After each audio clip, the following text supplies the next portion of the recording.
പുതിയൊരു വീഡിയോയിലേക്ക് എല്ലാവർക്കും സ്വാഗതം. അപ്പോൾ ഇന്ന് നമ്മൾ 8th സ്റ്റാൻഡേർഡിലെ സോഷ്യൽ സയൻസ് ആണ് പഠിക്കുന്നത്.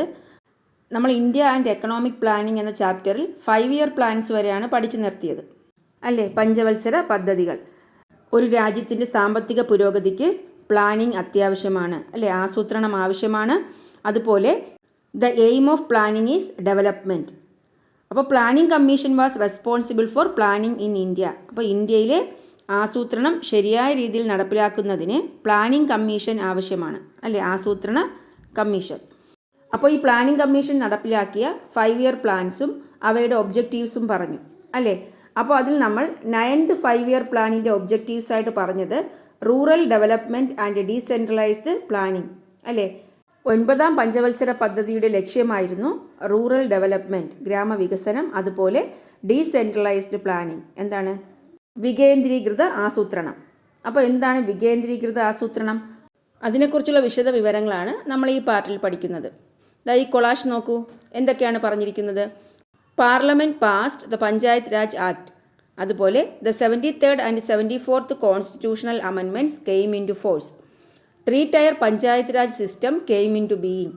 ലോക്കൽ ഡെവലപ്മെൻറ്റ് ത്രൂ ഗ്രാമസഭാസ്. എന്താണ്, പഞ്ചായത്തി രാജ് ആക്ട് പാർലമെൻറ്റ് പാസ്സാക്കി. 73-74 ഭരണഘടനാ ഭേദഗതി നിലവിൽ വന്നു. ത്രിതല പഞ്ചായത്ത് സംവിധാനം നിലവിൽ വന്നു. പ്രാദേശിക വികസനം ഗ്രാമസഭകളിലൂടെ. അപ്പോൾ ഇതിൽ പറഞ്ഞിരിക്കുന്നത് 73rd and 74th constitutional amendment, Panchayat Raj, 3-tier Panchayat and ഗ്രാമസഭ അല്ലേ.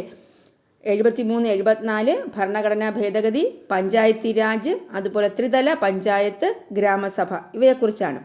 ഇതെല്ലാം ബന്ധപ്പെട്ടിരിക്കുന്നത് all these are related to local self government institutions. ഇവയെല്ലാം തദ്ദേശ സ്വയംഭരണ സ്ഥാപനങ്ങളുമായി ബന്ധപ്പെട്ട കാര്യങ്ങളാണ്. അപ്പോൾ ഈ പറഞ്ഞിരിക്കുന്നതെല്ലാം എന്തുമായി ബന്ധപ്പെട്ടതാണ്? ലോക്കൽ സെൽഫ് ഗവൺമെൻറ് ഇൻസ്റ്റിറ്റ്യൂഷൻസ് അല്ലേ, തദ്ദേശ സ്വയംഭരണ സ്ഥാപനങ്ങൾ. അപ്പോൾ ഈ 73rd and 74th constitutional amendments നിലവിൽ വന്നത്, പാർലമെൻറ്റ് പാസ്സാക്കിയത് 1992 1992 പാർലമെൻറ്റ് എന്ത് പാസ്സാക്കിയത്? 73rd and 74th constitutional amendments. 73-74 ഭരണഘടനാ ഭേദഗതി പാർലമെൻറ്റ് പാസ്സാക്കിയത് 1992. ഇതാണ് പഞ്ചായത്ത് രാജ് അതുപോലെ നഗരപാലിക ഇൻസ്റ്റിറ്റ്യൂഷൻസ് ഇന്ത്യയിൽ നിലവിൽ വരാൻ കാരണമായത്. അപ്പോൾ 73-74 ഭരണഘടനാ ഭേദഗതി പ്രകാരം പഞ്ചായത്തി രാജ്, നഗരപാലിക സംവിധാനങ്ങൾ നിലവിൽ വന്നു. അപ്പോൾ പഞ്ചായത്തുകൾ എന്തായി മാറി? പഞ്ചായത്തുകൾ ഗ്രാമപഞ്ചായത്ത്, ബ്ലോക്ക് പഞ്ചായത്ത്, ജില്ലാ പഞ്ചായത്ത് എന്നിങ്ങനെ 3 തലങ്ങളായി മാറി. ഈ 3 തലങ്ങളും കൂടി ചേർത്ത് 3-tier പഞ്ചായത്ത് സിസ്റ്റം എന്നാണ് അറിയപ്പെടുന്നത്.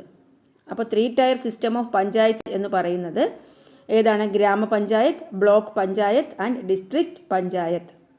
അപ്പോൾ ഈ 9ാം പഞ്ചവത്സര പദ്ധതി കാലത്ത് നിലവിൽ വന്ന ഈ മാറ്റം എന്തിന് കാരണമായി? ഇന്ത്യയിൽ വികേന്ദ്രീകൃത ആസൂത്രണത്തിന് കാരണമായി. ഇന്ത്യയിൽ ഡീസെൻട്രലൈസ്ഡ് പ്ലാനിങ്ങിന് കാരണമായി. മനസ്സിലായോ?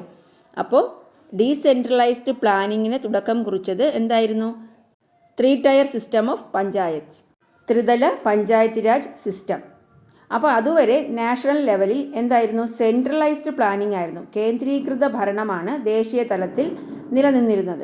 അപ്പോൾ ഈ സെൻട്രലൈസ്ഡ് പ്ലാനിംഗ് എന്തായിട്ട് മാറി? ഡീസെൻട്രലൈസ്ഡ് പ്ലാനിംഗ് ആയി മാറി.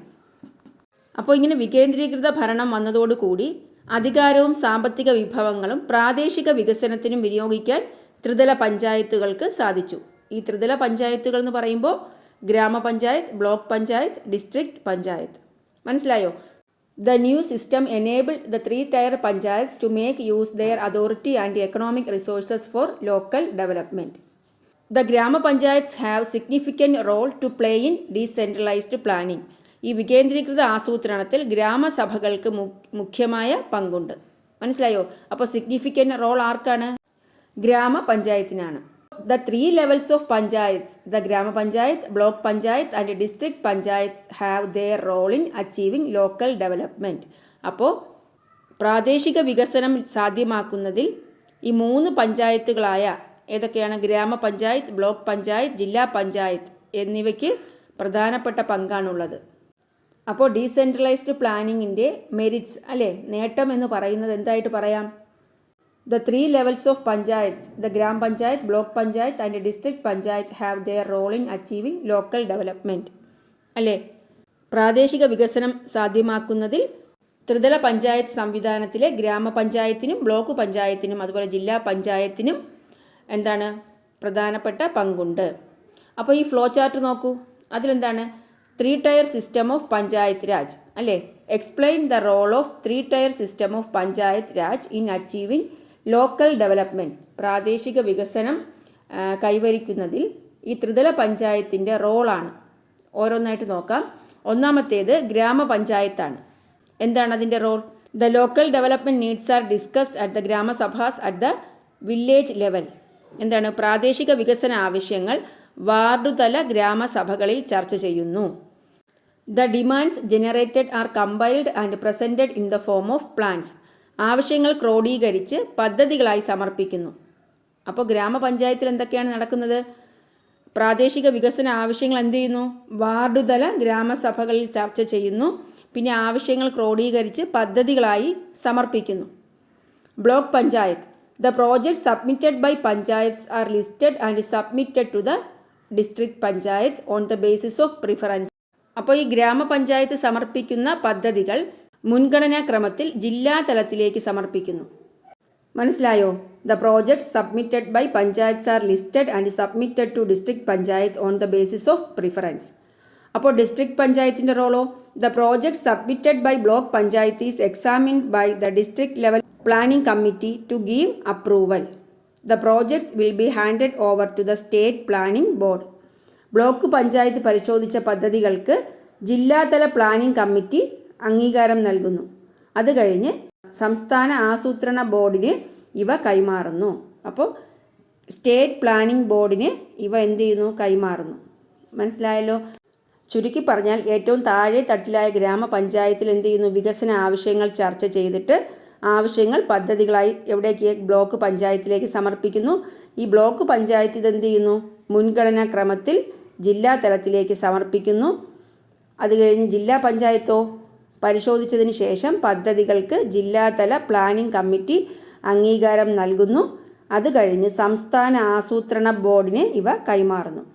അപ്പോൾ മനസ്സിലായല്ലോ? ഇങ്ങനെയാണ് വികേന്ദ്രീകൃത ആസൂത്രണം നടപ്പിലാക്കുന്നത്. താഴെ തട്ടിലേക്ക് കൂടി വികസന പദ്ധതികൾ നടപ്പിലാക്കുന്നത്. പിന്നീട് കേന്ദ്ര ഗവൺമെൻറ് ഈ ആസൂത്രണ കമ്മീഷൻ്റെ പ്രവർത്തനം അവസാനിപ്പിക്കുകയും നീതി ആയോഗ് എന്ന ഒരു സംവിധാനം കൊണ്ടുവരികയും ചെയ്തു. 2015 ജനുവരി 1 നീതി ആയോഗ് എന്ന സിസ്റ്റം നിലവിൽ വന്നത്. എന്താണ് NITI Aayog? National institution for transforming India. National institution for transforming India. അപ്പോൾ നീതി ആയോഗിൻ്റെ സ്ട്രക്ചർ എങ്ങനെയാണ്? അതിൻ്റെ ഒരു ഘടന. The chairman of NITI Aayog is the prime minister. ഈ നീതി ആയോഗിൻ്റെ ചെയർമാൻ ആരാണ്? പ്രൈം മിനിസ്റ്ററാണ്, പ്രധാനമന്ത്രിയാണ്. The governing council consists of all state chief ministers, lieutenant governors of union territories and a vice chairman nominated by the prime minister. പ്രധാനമന്ത്രിയാണ് ഇതിൻ്റെ അധ്യക്ഷൻ. പിന്നെയോ ഭരണസമിതിയിൽ എല്ലാ മുഖ്യമന്ത്രിമാരും കേന്ദ്രഭരണ പ്രദേശങ്ങളിലെ ലെഫ്റ്റനൻറ്റ് ഗവർണർമാരും പ്രധാനമന്ത്രി നിയോഗിക്കുന്ന ഉപാധ്യക്ഷനും സ്ഥിരം അംഗങ്ങളുമുണ്ട്. 2 പാർട്ട് ടൈം അംഗങ്ങളും 4 അനൗദ്യോഗിക അംഗങ്ങളും ചീഫ് എക്സിക്യൂട്ടീവ് ഓഫീസറും ഇതിൽ ഉൾപ്പെടും. പ്രധാന സർവകലാശാലകളിലും ഗവേഷണ സ്ഥാപനങ്ങളിലും ഉള്ളവരെയാണ് താൽക്കാലിക അംഗങ്ങളാക്കുക. അപ്പോൾ ടെമ്പററി മെമ്പേഴ്സ് എന്ന് പറയുന്നത് എവിടെ നിന്നാണ്? From the leading universities and research institutions. മനസ്സിലായോ? അപ്പോൾ താൽക്കാലിക അംഗങ്ങളെന്ന് പറയുന്നത് പ്രധാന സർവകലാശാലകളിലും അതുപോലെ ഗവേഷണ സ്ഥാപനങ്ങളിലും ഉള്ളവരെയാണ്. പ്രധാനമന്ത്രി നിയോഗിക്കുന്ന 4 കേന്ദ്രമന്ത്രിമാരാണ് അനൗദ്യോഗിക അംഗങ്ങളായി പ്രവർത്തിക്കുക. അപ്പോൾ എക്സ് ഒഫിഷ്യോ മെമ്പേഴ്സ് എന്ന് പറയുന്നത്, അനൗദ്യോഗിക അംഗങ്ങളെന്ന് പറയുന്നത് ആരാണ്? പ്രൈം മിനിസ്റ്റർ നിയോഗിക്കുന്ന 4 ക്യാബിനറ്റ് മിനിസ്റ്റേഴ്സാണ്, 4 കേന്ദ്രമന്ത്രിമാരാണ്. മനസ്സിലായോ? Chief executive officer is appointed by the prime minister. Chief executive ഓഫീസറെ പ്രധാനമന്ത്രി നിയമിക്കും. അപ്പോൾ പ്രധാനമന്ത്രിയാണ് ചീഫ് എക്സിക്യൂട്ടീവ് ഓഫീസറെ നിയമിക്കുന്നത്. അപ്പോൾ നീതി ആയോഗ് നിലവിൽ വന്നത് എന്താണെന്ന് പഠിക്കണം. 2015 ജനുവരി 1. അപ്പോൾ ചെയർമാൻ ആരായിരിക്കും? പ്രൈം മിനിസ്റ്റർ ആയിരിക്കും. പിന്നെ പ്രൈം മിനിസ്റ്റർ നിയോഗിക്കുന്ന ഒരു വൈസ് ചെയർമാൻ കാണും. പിന്നെയോ എല്ലാ സ്റ്റേറ്റിലെയും ചീഫ് മിനിസ്റ്റേഴ്സും യൂണിയൻ ടെറിട്ടറീസിൽ നിന്നും ലെഫ്റ്റനൻറ്റ് ഗവർണേഴ്സ് കാണും. അതുപോലെ എന്താണ്, ഫുൾ ടൈം മെമ്പേഴ്സ് കൂടാതെ there are 2 part time members and 4 ex officio members. ഇതിൽ ടെമ്പററി മെമ്പേഴ്സിനെ സെലക്ട് ചെയ്യുന്നത് എവിടെ നിന്നാണ്? From the leading universities and research institutions. Prime minister deputes 4 cabinet ministers as ex officio members. The chief executive officer is appointed by the prime minister. മനസ്സിലായെന്ന് വിചാരിക്കുന്നു. ഇനി aims of NITI Aayog. നീതി ആയോഗിൻ്റെ ലക്ഷ്യങ്ങൾ എന്തൊക്കെയാണെന്ന് നോക്കാം. To bring down government participation in industrial and service sectors. വ്യവസായ സേവന മേഖലകളിൽ സർക്കാർ പങ്കാളിത്തം കുറയ്ക്കുക. To improve agriculture production by practising mixed farming. കാർഷിക മേഖലയെ മിശ്ര കാർഷിക ഉൽപ്പാദനത്തിലൂടെ പുരോഗതിയിലെത്തിക്കുക. To utilise the services of the dominant middle class for sustainable economic growth. പ്രബല മധ്യവർഗത്തെ സുസ്ഥിര സാമ്പത്തിക വളർച്ച നേടാൻ പ്രയോജനപ്പെടുത്തുക. To make use of the services of non resident Indians for economic and technological growth. പ്രവാസി ഇന്ത്യക്കാരുടെ സേവനം സാമ്പത്തിക സാങ്കേതിക വളർച്ചയ്ക്ക് ഉപയുക്തമാക്കുക. ആധുനിക സാങ്കേതിക വിദ്യയുടെ സഹായത്തോടെ നഗരങ്ങളെ സുരക്ഷിത ആവാസ കേന്ദ്രങ്ങളാക്കി മാറ്റുക. To equip the nation to face global transformation and market forces. ആഗോള മാറ്റങ്ങളുടെയും വിപണി ശക്തികളുടെയും ഇടപെടലുകൾ നേരിടാൻ രാജ്യത്തെ പ്രാപ്തമാക്കുക. അപ്പോൾ ആഗോള മാറ്റങ്ങളുടെയും വിപണി ശക്തികളുടെയും ഇടപെടലുകൾ നേരിടാൻ രാജ്യത്തെ പ്രാപ്തമാക്കുക. ഇങ്ങനെ വിവിധ ലക്ഷ്യങ്ങളാണ് നീതി ആയോഗിനുള്ളത്. അപ്പോൾ ഇന്ന് നമ്മൾ പഠിച്ചത് ഡീസെൻട്രലൈസ്ഡ് പ്ലാനിംഗ്, വികേന്ദ്രീകൃത ആസൂത്രണം. അതിൽ the 3 tier system of panchayat അല്ലേ, ത്രിതല പഞ്ചായത്ത് രാജ് സംവിധാനം പഠിച്ചു. പിന്നീട് പുതിയ ചുവടുവയ്പായ നീതി ആയോഗ് എന്താണ്, അത് നിലവിൽ വന്ന വർഷം, അതിൻ്റെ ലക്ഷ്യങ്ങളൊക്കെ പറഞ്ഞു അല്ലേ. അപ്പോൾ നമ്മൾ ഈ ചാപ്റ്ററിൽ പഠിച്ചത് planning is essential for economic progress അല്ലേ. ഒരു രാജ്യ പുരോഗതിക്ക് ആസൂത്രണം അനിവാര്യമാണ്. അപ്പോൾ എന്താണ് എക്കണോമിക് പ്ലാനിങ്, എന്താണ് സാമ്പത്തിക ആസൂത്രണം എന്ന് പറഞ്ഞു. അതുപോലെ judicious use of resources is possible through planning. വിഭവങ്ങൾ നീതിപൂർവം വിനിയോഗിക്കപ്പെടുന്നത് ആസൂത്രണത്തിലൂടെയാണ്. ആസൂത്രണത്തിൻ്റെ ലക്ഷ്യം എന്താണ്? വികസനമാണ്. The planning commission was responsible for planning in India. ആസൂത്രണ കമ്മീഷൻ ഇന്ത്യയിൽ ആസൂത്രണത്തിന് മേൽനോട്ടം വഹിച്ചിരുന്നു. The 5-year plans have influenced Indian economic growth. ഇന്ത്യയുടെ പുരോഗതിയിൽ പഞ്ചവത്സര പദ്ധതികൾ നിർണായക സ്വാധീനം ചെലുത്തി. Decentralised planning ensures participation of people in local development. വികേന്ദ്രീകൃത ആസൂത്രണം പ്രാദേശിക വികസനത്തിൽ ജനപങ്കാളിത്തം ഉറപ്പുവരുത്തുന്നു. The responsibility for planning in India now rest വിത്ത് നീതി ആയോഗ്. നീതി ആയോഗ് എന്ന സംവിധാനമാണ് ഇപ്പോൾ ഇന്ത്യൻ ആസൂത്രണത്തിന് മേൽനോട്ടം വഹിക്കുന്നത്. അപ്പോൾ ഇത്രയും കാര്യങ്ങൾ മനസ്സിലായല്ലോ. ഒരു ക്വസ്റ്റ്യൻ വിട്ടുപോയി. നമ്മൾ 3 ടയർ സിസ്റ്റം ഓഫ് പഞ്ചായത്ത് പറഞ്ഞില്ലേ, ഗ്രാമപഞ്ചായത്ത്, ബ്ലോക്ക് പഞ്ചായത്ത്, ഡിസ്ട്രിക്ട് പഞ്ചായത്ത്. അപ്പോൾ അതിലൊരു ക്വസ്റ്റ്യൻ ആണ്, analyse the flow chart and prepare a note on decentralised planning. ഈ ഫ്ലോ ചാർട്ട് നിരീക്ഷിച്ചിട്ട് ഡീസെൻട്രലൈസ്ഡ് പ്ലാനിംഗ്, വികേന്ദ്രീകൃത ആസൂത്രണത്തെക്കുറിച്ച് ഒരു നോട്ട് തയ്യാറാക്കാനാണ്. അപ്പോൾ ഈ ഡീസെൻട്രലൈസ്ഡ് പ്ലാനിംഗ് നിലവിൽ വന്നതിനെക്കുറിച്ച് കുറച്ച് സെൻറ്റൻസ് എഴുതുക. പിന്നെ ഇതുവഴി നിലവിൽ വന്ന 3 ടയർ പഞ്ചായത്തിനെ പറ്റി നോട്ട് എഴുതുക. അപ്പോൾ നമുക്ക് എന്തൊക്കെ എഴുതാം? നമ്മൾ നേരത്തെ പറഞ്ഞ a new 3 tier system of grama panchayat, block panchayat and district panchayat started functioning in India.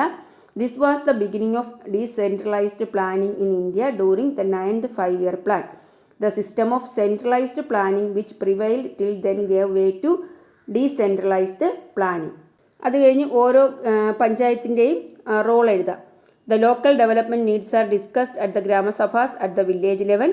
The demands generated are compiled and presented in the form of plans.